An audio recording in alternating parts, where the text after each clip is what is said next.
Assalamualaikum warahmatullahi wabarakatuh. Bismillahirrahmanirrahim. Allahumma sholli wa sallim ala sayyidina Muhammadin wa ala alihi washabihi asma'in nama ba'du. Sedanten ingkang kula hormati wabil khusus teman bapak kula Kiai Haji Agus Ali Masyuri. Beberapa kiai yang tanpa ngurangi rasa hormat, saya hormati semua. Ini ada beberapa Gus. Ini saya ngaji insyaallah seperempat jam. Seperempat jam nanti yang menghisap Gus Kausar berapa Gus? 10 menit. 10 menit. Begini, sebetulnya saya membela semua umat Islam itu ahlul jannah. Karena saya ini ibarat marketing. Kalau orang Kristiani itu kan setiap orang mati sudah tenang bersama Bapak di surga. Jadi kampanye itu menarik sekali. Sementara kita sudah kiai, sudah imam masjid, sudah ulama, masih saja dikhawatirkan su'ul khotimah. Ini kalau kampanye ini tidak imbang, ini nanti saya takut kalah. Makanya saya bilang pokoknya semua orang mukmin itu ahlul jannah. Karena memang asli hadisnya seperti itu, man qala la ilaha illallah dakhalal jannah. Bahwa kemudian ada beberapa kiai yang mungkin wataknya itu pesimis, kemudian bikin sekian aturan-aturan yang sebetulnya itu cerminan dari pesimisnya, terus akan-akan masuk surga itu susahnya bukan main. Nah itu saya tidak setuju karena tadi pasti kalah dengan kampanye sebelah yang setiap orang mati dibilang sudah tenang bersama Bapak apa? Di surga.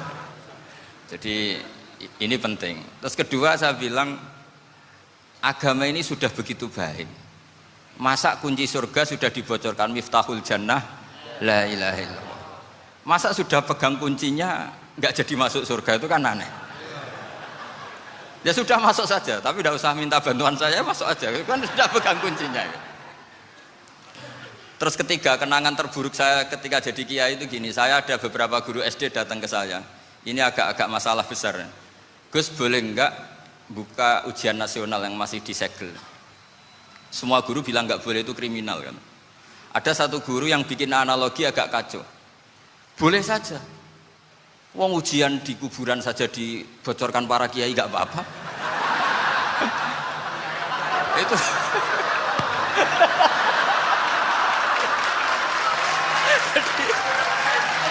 Tapi ini kriminal ya. Perhatian kepada kiai, nggak boleh memukul pemateri.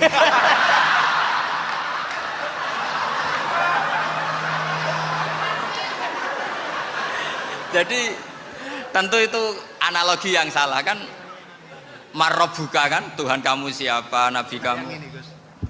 Tuhan kamu siapa, Nabi kamu siapa, imam kamu siapa. Ini kan sudah dibocorkan oleh para kiai. Artinya apa? Nak raiso jawab kebablasan gitu. Terus guru ini berpikir kalau ujian akhirat sekrusial itu saja bisa dibocorkan, kenapa ujian nasional tidak boleh? Tentu ini kias yang salah, saya tidak ngajari seperti itu. Tapi saya ngajari ke kalian betapa mudahnya masuk surga. Kunci jawaban sudah dikasih, kunci pintu masuk sudah dikasih. Kok sampai tidak masuk, ini kebablasan. Paling salah gurunya. Jadi ini kenapa saya sering cerita orang mukmin semuanya itu min ahlil jannah. Itu saya jamin. Sama tidak usah takut su'ul khotimah, tidak usah takut berlebihan seperti itu. Karena setahu saya, setidaknya saya mewakili ulama zaman ini.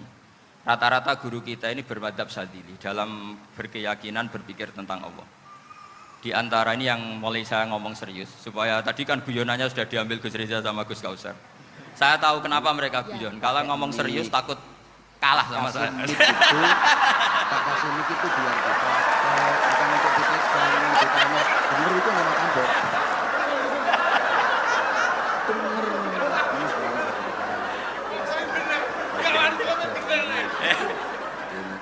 Karena saya ini sudah terkenal pemikir serius, jadi artinya itu satu kepintaran mengalihkan. Ini generasi bener. Mondok kamu satu biar kecerdasan. nggak jadi kau yang ngene-ngene iki delok. Itu cerdas. Jadi itu bukti beliau ini cerdas itu. Delok iki wajahnya kan wis ketara. Saya berpikir begini, ini madzhab Syadzili. Kita semua tentu kan? Syadzili karena kita semua ngaji kitab Iki hikam. gara-gara orang Kita tahu kitab hikam itu muridnya Abdul Abbas Al-Mursi, Abdul Abbas Al-Mursi muridnya Syekh Abdul Hasan apa? Asyadzili. Saya masih ingat betul makalah itu dan saya ulang-ulang setiap saya ngajar di sarang saya ada. Ojo. Kilali kata Abdul Hasan Asy'ari, saya pernah dapat hatif, dapat semacam ilham. Bintang 9. Apa makna min syarril waswasil khannas? Itu kata beliau dijawab oleh hatif itu. Hatif itu nggak perlu diterjemah tadi ada karena tadi diajarin itu. Apa yang dihidupkan itu nggak perlu dijelaskan. Nah, pinter kamu kok Kata hatif tadi, waswasun yadkhulu bainaka wa baina habibika. Yunsika altofahu alhasanah wa yudzakiruka af'alaka asayyi'ah cita-citanya nanti wa yukassiru indaka dzatas shimal wa yuqallilu indaka dzatal yamin liya'dila bika an husnidzanni billah ila su'idzanni billah. Jadi yang dikatakan waswas adalah kamu digiring untuk hanya ingat sisi-sisi kamu yang negatif, dilupakan bahwa Anda punya sisi-sisi yang positif. Misalnya seperti ini, mungkin secara fikih tadi banser-banser tegas, wah ini masalah lelaki perempuan dipisahkan gini-gini. Tapi kenapa Ghazali bilang ya sudah gini gak apa-apa. Sebetulnya ada rukhsah. Rukhsah itu karena ini di depan umum. Yang paling pantangan Nabi itu layak luwana rojulun bimroatin. Ini ada yang menjaminnya. Emang menurut kamu jadi apa Anda ini? Malah khawatir saya di sini dipisah, tapi setelah berduaan nggak bisa. Jadi toleransinya karena ini di depan umum itu masih ada toleransinya. Layak luwana rojulun bimroatin. Begitu juga ketika kita dosa, misalnya kita dosa. Orang Islam setiap dosa itu pasti ingat salahnya, terus kemudian istighfar. Dan ketika satu kebaikan dibandingkan keburukan, itu kata semua ulama, karena sayi'ah itu bernilai 1, kebaikan bernilai apa? 10. Itu masih surplus berapa? 9. Jadi itu cara berpikir Abdul Hasan Asy'ari. Alhamdulillah. Kenapa kamu harus berpikir positif tentang Tuhan? Sekali berpikir tentang negatif, itu bahaya betul. Misalnya begini, kamu berpikir tak rewangi jadi kiai sujud rukuk ternyata aku tetap lebih neraka, gunane opo? Itu menurut saya kan nggak punya akal. Sujud itu satu kelaziman menghamba kepada Allah.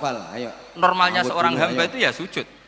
Kemudian gara-gara kamu ingin masuk surga, terus logika kamu dibalik, gunanya apa saya sujud? Ternyata saya masuk neraka. Itu pertanyaan yang benar-benar bodoh dan itu menjadikan Allah benci. Logikanya dibalik begini. Ini saya ngomong serius karena ini bentuk kemenangan saya. Ini bentuk kemenangan saya. Saya berkali-kali ngomong di kota pelajar di Jogja karena banyak pengujinya juga. Bukan sekedar pendamping tapi penguji. Banyak yang profesor, bukan sekedar dokter, banyak yang profesor. Jadi biar ini dok. Begini, saya pernah ditanya sama seorang dosen, Gus, saya ini ngaji hadis banyak, tapi ada yang saya tidak paham. Yaitu mangkola la ilaha illallah dakhalal jannah, ada kalimat wa in zana wa in saraka. Meskipun pernah zina, pernah maling. Ini kan seakan-akan mentoleransi perzinaan dan pemalingan.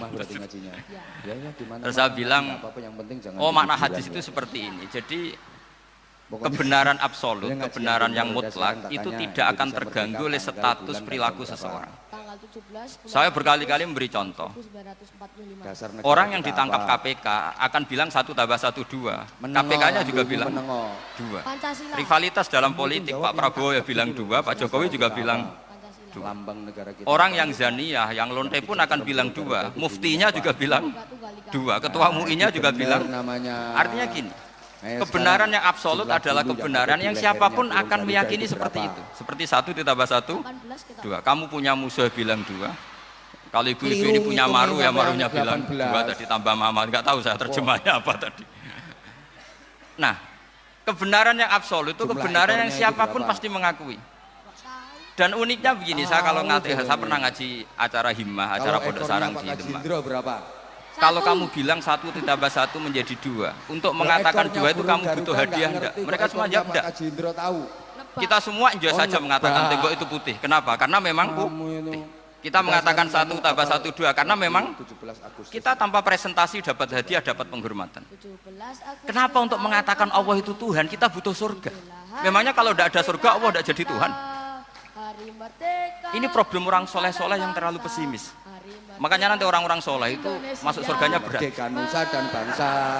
Tapi kalau orang alim lebih gampang kira-kira seperti itu. Iya, karena kan imannya lebih bagus. Dalam hadis qudsi Allah ini yang dibeli orang-orang soleh. laulam akhluk jannatan wala naron alam akun ahlan an uto'a dalam hadis Dari qudsi. lahirnya. Kalau saja saya tidak menciptakan surga dan neraka, apa saya tidak jadi Tuhan yang perlu ditaati? Apa kalau kamu tidak saya kasih uang 1 juta terus bilang 1 tambah 1 11? Enggak kan? Tetap bilang berapa? 2. Kalau kebenaran absolut yang 1 tambah 1 kamu bilang 2 meskipun tanpa mendapat hadiah. Kenapa untuk bilang Allah Tuhan kamu butuh hadiah surga? Itu kan serah ikhlas belas. Makanya saya terus mengajarkan ikhlas. Ikhlas itu bisa dilatih dengan akal, dengan pikiran, bil ilmil. Harus dilatih. Ini saya di sini ini sengaja momen menampilkan anak-anak atau makna yang bergenerasi mestinya kepada harus kita. difahami wa Kenapa? inzana Ini untuk menjadi bahan bahwa pertimbangan, kalimat bahan ini renungan, sah meskipun sekaligus dilafatkan itu seorang yang pernah zina. bagaimana Sama agama, seperti 1 tambah 1 2 sah Indonesia ke diucapkan depan. siapa Itu saja ada di anak-anak kita. sah. Dan siapapun akan mengucapkan itu secara Kita kok lagu balon ini penting saya utarakan. Sehingga setelah Apal, yos. ada firqah-firqah takfiri yang mengatakan orang megang keris itu syirik, ke kuburan syirik, ini syirik. Itu salah besar. Salahnya adalah tadi kalimat-kalimat atau kebenaran-kebenaran absolut ini sudah jadi sibghah wa man ahsanu minallahi sibghah. Kalimat ini begitu absolut di hatinya orang mukmin. Pelembungan. Sehingga ketika pelendungan. terganggu oleh hal-hal yang adat istiadat kayak pegang keris, kayak apa, ini tidak mengganggu. Tetap kualitas iman ini di atas keyakinan adat membawa apa Kelawu. Kalau orang membawa keris menjadi syirik karena percaya sama makhluk. Orang misalnya kejawen kalau nggak bawa keris nggak nyaman. Orang kota itu kalau nggak bawa ATM juga nggak nyaman. Lan Itu tidak dihukumi syirik. biru. Terus. Kamu pergi lupa bawa HP nyaman enggak? Enggak, kenapa enggak dihukumi? Jeblok balon. Baleni. Jeblok balon hijau. Terus. Lah, ya. Jadi ini logika. Jadi makanya ini Hatimu loro. Gus Reza boleh kritik saya. Saya tuh berkali-kali bilang, saya termasuk ulama yang mau bikin gerakan cangkem elek. Bendunganku. Karena nanti kalau saya nisbatkan ke Rasulullah itu tidak pantas karena Nabi ahsanan nasi khalqau. Ya tak goceki erat. Tapi saya siap jadi bempernya Rasulullah sallallahu alaihi. Aku yang bahasa Indonesia. Pernah ada diskusi di Jakarta, ini kisah nyata. Apa dalilnya setelah sholat salaman? Mana hadisnya? Itu dijawab hadisnya tentu kita kesulitan. Kalaupun ada hadisnya untuk semua yang masalah musafahah. Akhirnya mau tidak mau dijawab pakai cangkem melek. Boleh nggak kamu setelah salam nyalain HP yang off? Boleh. Boleh nggak ke kamar mandi? Boleh. Oh berarti kencing boleh, nyalain HP boleh. Yang nggak boleh itu ingat Allah. Karena mereka mengkritik wiridan, kritik salam. Akhirnya mikir. Ada nggak hadisnya orang setelah sholat nyalain HP? Nggak ada kan? Tapi mereka nyalain HP nggak hambatan. Tapi untuk salaman Merah, masalah. muda, dan biru. Ke kamar mandi boleh. Tapi untuk wiridan enggak. Lan biru. Akhirnya mereka sadar, oh iya. Lama-lama dikisi gini yang kelompok itu. Kamu itu korban aliran supaya kamu nggak ingat Allah, ingatnya HP-nya. Sehingga orang wiridan kamu kritik, orang nyalain HP tidak kamu kritik. Itu Mau kok loro kelompok banget. itu adalah kelompok orang-orang yang supaya orang Islam itu lupa Tuhannya. Iku sangat kacau. Itu gerakan cangkem melek, tapi jadikan orang sadar. Jadi ini penting. Jadi kalau kamu tidak bisa bela agama dengan jalan yang lurus karena tidak bakat gitu. Gak apa-apa pakai cangkem melek tadi, karena nggak mungkin gerakan ini dinisbatkan kepada Rasulullah Shallallahu Alaihi. Kalau soal sanad saya punya sekian sanad tentang itu, tapi tidak usah kamu ikuti. Ada orang tanya, ya Pak Kiai kalau setan dibakar di neraka panasan enggak? Ya panasan. Lo kan setan dari api, ngapain harus panasan? Kan materinya sama. Kamu tahu Kiai tadi gak kesulitan, dia ngambil pasir, disawero di wajah. Dari YouTube-nya siapa? Wah sakit Kiai, kamu kan dari tanah, kena tanah kok. Memang channelnya apa? Jadi itu ada sekian, artinya gini ya, kalau kesulitan jawab pakai baik-baik ya sudah pakai cangkem melek itu aja karena. Biasanya sama anak-anak itu. Ya ini sebentar lagi kamu ada. Tapi tentu kan gerakan ini tidak mungkin dinisbatkan kepada para. Ini anak gue Kaji Indro ya. Tapi saya pastikan meskipun nggak bisa dinisbatkan kepada para nabi dari segi cangkem melek tadi. Tapi secara semangat itu sama. Saya punya sekian contoh. Bener Gus Rizal tadi gojok saya. Saya sengawur-ngawurnya itu masih punya sana. Itu pas saya ngawur pun masih punya apa? Cuak. Nabi Ibrahim itu ketika faja'alahum juzatan illa kabirallahum itu si berhala paling besar dikasih kapak. Ketika mereka geger, ini siapa yang berhala kecil? Kata mereka, sami'na fatay yadhkuruhum yuqalu lahu Ibrahim. Ya kira-kira Ibrahim lagi. Terus Ibrahim didatangkan, Siapa yang Iya, melakukan iya. ini semua? Ini Ini jawaban atasnya. Nabi Ibrahim, bal fa'alahu kabiruhum hada. Ya tanya yang bawa pedal, saya kan enggak bawa. Nggak usah Terus dibuka, kata ini orang-orang, rahasia. otak kamu itu di mana? Dibuka kalau Masa udah berhala disuruh nanya, kan nggak bisa ngomong. matur suwun. Ibrahim kebalikan, ufil lakum walima ta'buduna min dunillah. Lalu otak kamu di mana? Sudah tahu nggak bisa ngomong kok disembah gitu. Mbah Kaji Mujiono. Itu ada kata ufin. Ufin itu kalau diterjemah kira-kira ya agak-agak jancuk gitu. Kira-kira Mbah Kaji Ya, kira-kira. sampeyan donake sampean diparingi iki. Jadi- matur suwun. Mbah Sekarang Kaji dalile Mujiono. jancuk apa Donake, musik? Mbah. Sampeyan sing donake saya. Ayo baleni. Gimana gimana? Jancuk itu dari dak su. Dak tinggalkanlah suan Mugi-mugi perkara sing elek. Krono ilate wong Surabaya kakean rawon akhirnya ngomongnya jancuk. Loro berarti. Panjang umur rezeki. Loro. Jadi mulai dulu melawan kebatilan itu harus pakai logika yang vulgar. Yo. Karena memang nggak mungkin dengan bahasa-bahasa priayi itu nggak Ayo, mungkin. ayo. Dan ini penting saya utarakan. Nah, kalau nanti nggak mungkin dinisbatkan kepada Rasul karena Nabi adalah ahsanan nasi khalqa wa khuluqa, kita yang ngambil alih saja. Gus Reza, saya, Gus Kaustan ini cara cangkem elek kan pantas. Luas. Selain bakat ya sudah natural. Karena emang itu cara kita menjelaskan kebenaran. Saya ulang lagi, itu cara kita menjelaskan apa? Kebenaran. Mau tidak? Saya pernah ditanya sama seseorang, Gus, beberapa nabi itu kan poligami itu bukti hipersek karena yang Nggak usah tanya itu tepuk orang tangan. nasionalis yang nggak pati senang Islam. Penting tepuk Terus tangan. tak balik dulu, tanya, Pak. perempuan itu makhluk lemah enggak? Ya lemah. Nggak penting. Kalau Itu nolong lemah. lama satu itu gimana? Ya baik. Kenapa nolong dua jadi tidak baik? Harusnya kalau nolong tiga tidak baik. Tapi saya tidak dukung poligami. Nah, ini cerita. Lu. Setidaknya mereka jadi ingat. Apa? Saya itu pernah ditanya agak-agak orang ateis. Lima. Dia benci Islam tapi neliti Islam. Pertanyaan kedua, Ya wes kok. kenapa dalam perang itu seakan-akan Nabi itu perampok? Hartanya orang kafir disita kemudian Sampeyan menjadi 10 mau dongono. ghanimah. Itu kan 10 kayak mau ngerampok. Terus saya tanya Mau gini, loro, entuk kalau loro, ada penjahat ke lima, rumah entuk kamu lima. kemudian 10, pakai senjata api, lima. setelah kamu Kali ini ringkus, meneh. itu senjata api kamu kembalikan apa Wes kamu sita? bingung kan, Oh ya saya sita, dongo. kalau tak kembalikan dipakai ngerampok lagi. sayang, mohon. Ya sama seperti itu, kalau kekuatan mereka dikembalikan akan dipakai kekuatan mereka lagi. Kamu. Jadi Siapa sayang? ya lagi-lagi ini kemenangan orang serius. Karena nanti guyonnya sudah dintekno sama Gus Safa sama Gus Rizky. Naskah. Nah, kenapa saya ngajar begitu rileks, begitu Pakai santai? Karena apa, pikiran pakai saya sederhana. Fa innal uqula muttarratun ila qabilil haq. Akal sehat pasti dipaksa menerima apa? NA Kebenaran. Jika kebenaran itu tidak usah kamu omongkan secara serius, secara tidak perlu. Kebenaran itu mudah diterima.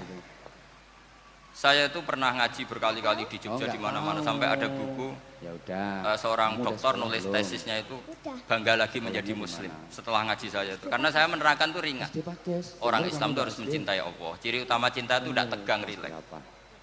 Saya bilang begini, kalau kamu pernah 1 tahun digratisi orang rumah, makanan, kamu kira-kira itu mudah nggak mencintai orang yang berjasa sama kamu minjemin rumah dan Udah kasih kelas makan 2 bener. gratis? Mudah kan? Apalagi Naskah kita sekarang ini usianya mudah berapa? mencintai orang yang minjemin mobil 1 tahun, ngasih rumah 1 tahun, apalagi selamanya. Kenapa kita tidak mudah mencintai Allah yang memberi kita bumi, air, oksigen, semuanya kita dikasih Allah. Akhirnya mereka mikir, wong mencintai seseorang yang ngasih dalam durasi 1 tahun saja mudah, apalagi mencintai Allah yang ngasih kita tanpa batas. Itu disebut walladzina amanu asaddu hubbal. Buku. Orang mukmin itu mudah sekali mencintai Allah. Caranya dilatih tadi. Kita mudah mencintai orang yang berjasa sama kita. Kenapa tidak mudah mencintai Allah yang tentu jasanya lebih besar? Bolpain bahasa Inggrisnya. Nah, karena akhir-akhir ini banyak orang yang terlalu nazir, terlalu apa? Kata Nabi kan basyiru walatu nafiru yasiru walatu asiru. Sehingga saya bikin gerakan. Pokoknya semua orang mukmin pasti masuk Buku surga. bahasa Inggrisnya. Nanti soal ada kesalahan-kesalahan kecil yang menjadikan orang suul khotimah itu sifatnya kehati-hatian. Jawab ya. Jangan menjadi hukum. Hati-hati itu tidak menjadi hukum. Bolpain bahasa Inggrisnya. Kalau kamu nyupir hati-hati itu bukan berarti pasti kecelakaan. Enggak. Hati-hati itu ya hati-hati saja, tidak menjadi hukum. Ini penting saya utarakan karena kubu sebelah kampanyenya sudah tadi. Setiap mati mesti tenang bersama Bapak di Iya. surga. Sementara kita mau kampanye, kamu sholat tidak mesti diterima.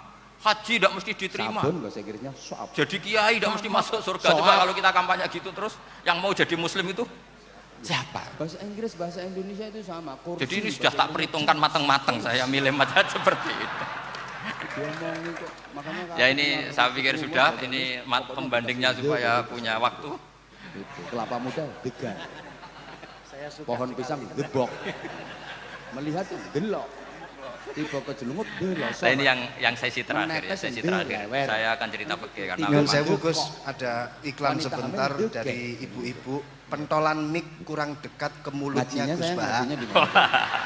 Ngajinya di mana? Sehingga suaranya tidak terdengar sampai ke belakang. Oh, gitu, Pentolannya didekatkan Gus ke mulut.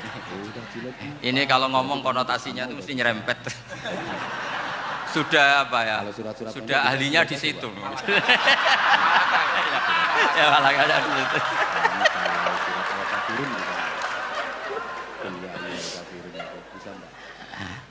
Dalam sesi terakhir saya cerita pentingnya pembanding. Ayo, Imam Rafi'i itu yang ngarang kitab Muharrar. Kitab Muharrar ini adalah ringkasan dari kitab Al-Wasit. Al-Wasit itu karangannya Imam Ghazali. Al-Wasit sendiri ini khas ngaji NU karena NU maknanya Nahdlatul Ulama, gerakan para ulama. Jadi kalau nggak ngerti alim-alim seperti itu ya ada NU. Sebenarnya sampai itu pasnya Nahdlatul Ummah, gerakan umat. Tapi kan sudah jadi partai politik Nahdlatul Ummah. Karena yang katakan NU itu Nahdlatul Ulama, gerakannya para ulama. Yang nggak lupa apa sayang? Imam Rafi'i itu berpendapat sujud itu cukup pakai baduk, pakai yang nggak lupa apa coba? Itu dalam kalau kitab nyanyi Muharrar. bisa, Wal asoh anas sujud yasihu mau cukup biwatil jabhah. Ketika Imam Nawawi mentasih kitab Muharrar namanya Minhajut Thalibin, itu mengkritik Imam Rafi'i. Kata beliau, sujud itu untuk sah harus melibatkan 7 anggota karena berdasar hadis umirtu an asjuda ala sapati a'zumin, yaitu al jabhah wal yaden warubaten wal kodamen, yaitu jabhah, 2 tangan, 2 lutut dan 2 kodam. Tapi nek lagu iki kok eling. Akhirnya saya ngecek di kitab asli Imam Rafi'i termasuk Ashabut Tarjih dan Imam Nawawi. 2 orang ini khilaf. Kan nggak mungkin kita sebagai musohehnya karena yang khilaf ini 2 ulama besar, satu Imam Rafi'i, satu Imam siapa? Nawawi. Kita tidak bisa hanya ngikuti Fathul Mu'in yang mengatakan idza khalafan Nawawi war Rafi'u qudiman Nawawi, tidak bisa karena Imam Rafi'i ini sering ninduk sama kitabnya Imam Rafi'i karena senior Imam Rafi'i. Setelah saya cek di kitab kitab asli Mamba ya, satu sumbernya semua madzhab apa? Syafi'i. Ternyata Imam Syafi'i nak ngedikan hanya begini. Wa uhibbu, saya suka setiap orang Islam sujud itu melibatkan 7 anggota karena itu aman pasti sah. Tapi wayah tamilu kata beliau, tapi mungkin saja sujud hanya watul jabah itu sah. Kenapa kata Imam Syafi'i? Liqaulihi sallallahu alaihi wasallam atau li du'aihi apa sallallahu alaihi wasallam fi sujud sajadalaka wajhi wa sam'i wa basari. Nabi ketika sujud itu hanya berdoa, ya Allah sujud kepada engkau wajhi wa sam'i wa basari. Nabi tidak menyebut wayadi wa rubati wa qadam. Sehingga saya berkali-kali bener kata Gus, saya ini pembela umat sing sujute 7 anggota ya tak lem pantes dadi Rais Suriah. Itu. Yang sujute bathuk tok ya tetap sah ngikuti mazhabnya Imam Rafi'i. Meskipun itu tidak saya anjurkan. Tentu tidak saya anjurkan. Alasannya Imam Syafi'i tadi, Rasulullah pernah berdoa dengan kata-kata sajadalaka wajhi, bukan diteruskan wayadi warubati wakoda. Sehingga fal khilaf guna bagian ala khidati kalau dalam bahasa fikih. Khilaf biar tetap sesuai aturan khilaf masing-masing. Enggak perlu kamu menggugurkan pendapat Rafi'i yang mengesahkan sujud hanya pakai jabhah. Ini penting karena tadi seperti saya katakan yang sujud anggota itu ya masuk swarga mergo pintere, sing nganggo bathuk tok yang mlebu swarga mergo gobloke tadi karena aksaru ahlil jannah albul. Nah ini mazhab saya. Jadi saya itu ingin umat Islam itu baik-baik saja. Ya. Karena tidak mungkin lah kita tidak bela Islam di zaman akhir, tidak mungkin karena di kubu sebelah kampanyenya sudah seperti itu. Kalau kita ngomong ikhtiyat, kiai ra mesti mlebu swarga, sing salat ngethuk ra mesti husnul khotimah. Wah kan jadi repot. Saya ini pengagum teori ikhlas. Dilatih bil ilmi, saya ulang lagi, dilatih bil ilmi. Saya ini malu. Ini siapa ini? Malunya tadi, saya mengatakan 1 tambah 1 2 itu meskipun tidak ada yang memberi hadiah tetap saya katakan Itu sudah 2. lupa. Saya mengatakan air itu dingin, tidak ada yang ngasih hadiah saya akan bilang kalau air itu dingin, kalau api itu panas.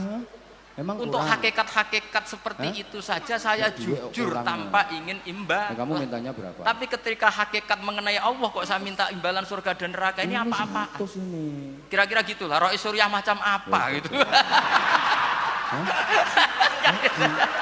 Kamu disuruh baca Quran enggak mau. Ya saya kira demikian. Assalamualaikum warahmatullahi wabarakatuh. Waalaikumsalam warahmatullahi wabarakatuh. Alhamdulillah. Baru kali ini ada seminar yang dikritik terus sama pemateri itu pendampingnya. Mestinya pembandingnya. Tapi luar biasa para milenial semuanya, Masya Allah, terlihat wajah-wajah surga di majelis ini. Ya masih tahap belajar. Walaupun toh yang hadir tidak semuanya milenial, ada pos milenial juga di sini. Ada yang Gus dan juga ada yang Kiai. Kalau Gus biasanya kan masih bisa tolah-toleh, kalau Kiai harus fokus. Tapi yang paling fleksibel di PWNU Jawa Timur, yang paling enak itu adalah beliau, Kiai Haji Agus Ali Mazhuri. Enaknya pripun? Dadi Kiai ya iso, dadi Gus ya iso. Posisinya paling enak di antara pengurus-pengurus yang lain. Tepuk tangan untuk beliau, enggak apa-apa. Langsung saya buka pertanyaan. Yang ditanya 2 orang, jangan pendampingnya. Yang ditanya 2 orang. Kalau enggak Gus Baha, Gus Kausar. Salam. Saya hitung sampai 10, enggak ada pertanyaan, kita tutup dengan doa. 1, 10. Ada yang 2 mawon nggih, pertanyaannya 2. 1, monggo. Yang perempuan, saya ingin yang perempuan, monggo. Sudah 2. Silakan. Warahmatullahi wabarakatuh. Waalaikumsalam warahmatullahi wabarakatuh. Nama lengkap sampean iki. Nama saya Didi Benari Indra Cahyo. Allah jenenge kapien. Jenenge kaya ngono maksude. Bismillahirrahmanirrahim. Assalamualaikum warahmatullahi wabarakatuh. Jiwangan dari Kecamatan Umbulajo. Umbularjo. Lho kok tekan kene sampean? Yang saya ingin tanyakan kepada Gus Baha, saya itu sering ngaji lewat YouTube panjenengan Gus. Oh digengken Gus Jaro mriki. Insya Allah ilmu saya tambah walaupun tidak banyak. Tekan parangku semua. Yang saya tanyakan, nopo ilmu kula niki barokah. Yang pertama, sing pengen foto bareng ya, aku mau. Karena saya ngaji lewat YouTube panjenengan, saya tidak izin. Untuk itu hari ini saya izin panjenengan. Mudah-mudahan ilmu ingkang saya dapat dari panjenengan itu saged barokah. Niku Gus. Pirang persen? Terima kasih. Wassalamualaikum warahmatullahi wabarakatuh. Waalaikumsalam warahmatullahi wabarakatuh. Langsung mawon Gus nggih, yang satunya dulu. Apa aja? Oh gitu. Monggo Gus. Itu tetap barokah dan kebaikan itu enggak perlu minta izin. Kalau kebaikan minta izin jadi repot. Jadi kalau dalam kitab fikih disebut iktifaan bil idzni syar'i, karena syara akan selalu memberi izin sama kebaikan. Itu udah hanya masalah YouTube sampean. Tadi melihat wajah Gus Ali ibadah, pamit dulu. Nanti kalau ada orang alim lewat mau lihat juga. Lurus tekan gone Gus ya Allah. Lama-lama mau baca sholawat, ya Rasulullah pamit dulu mau baca sholawat. Jadi semua kebaikan itu cukup iktifaan bil idzni syar'i. Lho mumpung sampean lurus. Ya jelas ini ya. Ya. Terima kasih. Jangan lupa pulsane tuku dhewe lek ndelok YouTube. Wifi-nya juga jangan nyolong, harus passwordnya izin kepada yang punya wifi. Tak lurus nang kono kae. Aja medeni to. Baru nanti 100% barokah. Mbak yang belakang bisa berdiri, yang mau tanya tadi. Kadang-kadang sing kadang-kadang ya, silakan. Assalamualaikum warahmatullahi wabarakatuh. Mohon izin Yai Gus. Saya di sini mau tanya.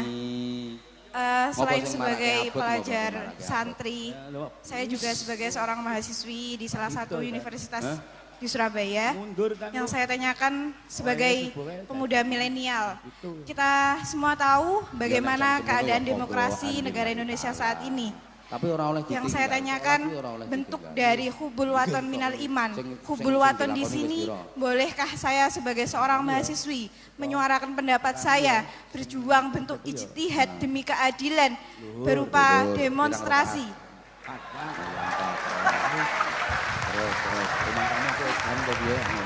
Ngapunten, yang saya tanyakan di sini bagaimana menurut Gus, apakah saya melakukan demonstrasi ini sudah baik atau sangat baik atau mungkin perlu dikaji kembali. Terima kasih. Wassalamualaikum Terima kasih. warahmatullahi Waalaikumsalam wabarakatuh. warahmatullahi wabarakatuh. Hubungan antara demonstrasi dan hubbul wadon minal iman. Masih perjalanan dengan usahakan. Oh ya, hubbul waton minal iman. Monggo Gus. Oh, nunggu azan maju siti. Maghrib pinjam rakaat. Terus bisa pinjam rakaat. Sekawan, nggih, pun. Sampan lek pas. Ini bener-bener ahli loh aku. Rasane.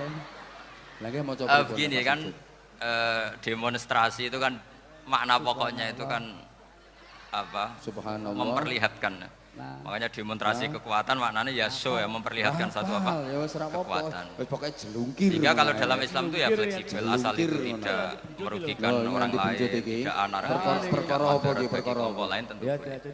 Bahkan kalau tidak menyuarakan suara kita, tentu dengan cara-cara yang tetap Islami ya. Itu malah kita disalahkan karena berarti tidak ikut bertanggung jawab terhadap proses bernegara. Tapi tentu disuarakan secara konstitusional dan secara baik. Kemarin pas demo di Jogja yang ramai itu masalah rancangan KUHP itu rektor UI juga ketemu saya pamit Gus mau demo aja. Ya tapi yang baik dan sopan. Meneng baik. Karena begini ya. Harus meneng Di baik. Quran itu ada ayat walau ladafu wa inna saqatuhum bi ba'dil fasadatil ard. Jadi kekuatan manapun itu harus dikontrol. Yang paling gampang sholat. Tentu kontrol itu macam-macam. Tapi tentu saya ulang lagi, jangan anarkis, jangan melakukan sesuatu yang kontraproduktif. Ya wes ora usah usoli. Jadi menurut saya pernah ditanya, Gus kalau pemerintah itu didukung 90% rakyatnya bagus enggak? Ya Allah Gusti, kula presidennya hebat didukung mayoritas rakyat. Kalau hanya 55 ya bagus. Presidennya biar tahu, biar hati-hati karena dipilih separuh lebih sedikit. Lah kok bagus semua? Ya emang harapan kita sama Allah semuanya baik semua kata saya gitu. Jadi susahnya apa sih kita melihat sesuatu itu asal agama ini kan gampang, asal gak maksiat itu baik. Asal gak maksiat itu baik. Makhuyira Rasulullah bina amroini lakhtaro aisarohuma malam yakun isman. Jadi demo itu bukan, nah kalau demo yang diharamkan sebagian fatwanya ulama tentu yang maknanya yang anarkis. Kalau yang dihalalkan tentu maknanya yang tertib. Itu biasa dalam hukum fikih. Rasulullah ngendikan A, mahmalnya seperti ini. Rasulullah ngendikan B, mahmalnya seperti ini. Karena kadang ngendikan Nabi cara zahir itu berlawanan. Misalnya Nabi ditanya, amal paling baik apa ya Rasulullah? Nyaur utang gitu. Karena biasa yang kemplang mungkin yang tanya itu tukang. Tapi kadang Nabi jawab birrul walidain, kadang jawab as-sholat li awwali waktiha. Karena penanyanya ini beda. Gimana? Mingkem ya takor atau sholat kan gitu. Jadi ini penting saya utarakan karena zaman Nabi itu ya biasa Nabi misalnya ngendikan sesuatu itu. Terus ada juga sahabat yang memperlihatkan pendapatnya. Tapi tidak niat bantah. Masyhur itu dalam tarikh. Saya beri contoh yang masyhur itu. Nabi pernah sholat duhur itu 2 rakaat. Sebagian riwayat mengatakan asar, tapi yang lebih kuat itu duhur. Setelah 2 rakaat Nabi sholat, itu akabirus sahabat papan atas itu tidak ada yang ngentikan karena mereka sopan semua, tahu etikal. Setelah Nabi pulang sudah dekat pintu, ada sahabat yang berdiri. Ya Rasulullah, aku siroti sholatu amnasita. Ini sholat model kosor, apa engkau lupa? Tapi sahabat yang nggak tanya, ini niatnya malah lebih agak-agak buruk. Baguslah kalau sholat terbaru 2, berarti besok ya 2. Karena pakai teori nasah mansuh, berarti hukum itu pakai yang terbaru. Jadi gayanya nggak tanya, tapi lebih. Sama mungkin yang setuju undang-undang tadi ya tentang rumah tangga, kalau istri nggak mau dikumpuli tetap dipaksa, nanti suaminya bisa dilaporkan ke pengadilan gitu. Saya pasti mikir saya bukan masalah pengadilannya, pasti istrinya cantik. Kalau jelek kan nggak mungkin dipaksa. Ini ketularan. Jadi saya cara berpikir tuh, jadi tak pikir lucunya saja, bukan pikir serius. Ketularan ya sudah ketularan ini. Karena keburukan itu mudah nular. Akhirnya Nabi kembali lagi, enggak, kullu dzalika lam yakun, semua itu enggak terjadi. Tapi Nabi sebagai orang yang sangat, ya sebenarnya enggak boleh dibahasakan sangat demokratis, sangat bijak. Nabi kembali lagi ke mimbar terus tanya, ahakun maqalahu dzulyaten, apa betul yang dikatakan dzulyaten tadi? Kata sahabat semua, betul ya Rasulullah, tadi engkau sholat hanya 2 rakaat. Nabi kemudian takbir lagi, meneruskan 2 rakaat terus salam. Artinya kalau demonstrasi itu dengan makna mengutarakan pendapat dengan cara yang dijamin konstitusi, ya itu kan normal-normal saja, nggak ada masalah. Saya pernah dereno bapak, itu ada pertanyaan yang benar-benar mengusik saya. Ada orang miskin datang ke bapak, Pak Yai, jadi wong melarat itu ra enak. Sajane ya wis suwe dadi wong melarat ra enak. Itu pas Ramadan. Kenapa kata bapak? Bapak saya itu teman akrabnya Gus Ali, senengannya ya guyon, mau meninggal aja masih guyon. Bapak itu guyon terus. Kenapa ya? Sudah puasa nggak makan, buruh orang, macul itu kan berat. Mau istirahat nggak boleh karena buruh orang. Enak jadi wong sugih puasa diam di rumah gini-gini terus. Terus kata bapak saya gini, enak wong melarat. Jadi wong sugih nak puasa berat. Kok sakit ya? Esok mangan pecel, awan rawon. Enggak sore sidik sate. Jadi yang harus ditinggalkan itu banyak. Nak sampean kan biasa meninggalkan itu semua. Semenjak itu dia, oh iya, nak ngono podo-podo abot. Jadi hasutnya pada orang kaya terus nggak ada. Nah ini pentingnya ilmu. Jadi pentingnya pendamping tadi itu. Setelah diberi jelasan, oh maturuni ternyata podo-podo abot gitu. Dia nggak tahu susahnya jadi orang kaya. Ya sama seperti tadi. Ya saya puasa. Kerja gini-gini bojo sitok elek terus dari yang bojone 4 cantik semua abot aku. Karena harus ninggalkan 4 yang cantik tadi yang bisa menghidupkan tadi itu. Itu kan juga demonstrasi, artinya mengutarakan apa yang, jadi itu saya pikir seperti itu. Ya ini pokoknya gitu aja ya. Assalamualaikum warahmatullahi wabarakatuh. Waalaikumsalam warahmatullahi wabarakatuh. Tepuk tangan untuk beliau. Kita doakan semoga beliau sehat walafiat, panjang umur, jembar rezeki.